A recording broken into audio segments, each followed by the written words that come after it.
Ces images ont été prises au Brésil il y a à peine quelques heures et elles sont déjà en train de circuler sur tous les réseaux sociaux. Ce sont des images sur lesquelles, lorsque je suis tombée, personnellement, elles m'ont beaucoup interpellée. Ils sont en train de donner tout un culte, des adorations au diable. Ils ont mobilisé des ressources pour adorer, louer, glorifier le diable. Mais ce qui est plus touchant, c'est ce qui se passe tout de suite après. Ceci a tout simplement réveillé la colère de Dieu. Nous avons affaire à un Dieu qui existe vraiment, qui est le maître de tout, qui a tout entre ses mains. Il y a un moment donné où Dieu décide de dire stop.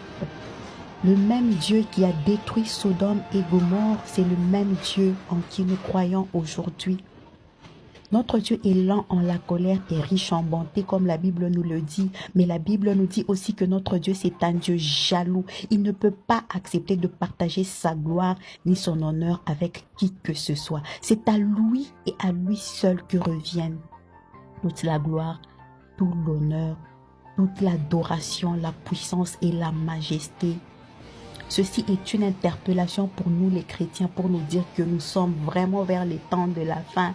Ce sont les temps où Dieu ne tolère pas tout. C'est le temps de la grâce, mais aussi c'est le temps de la fin, où nous devons comprendre que notre Dieu, par un simple claquement de doigts, peut décider de détruire ce monde.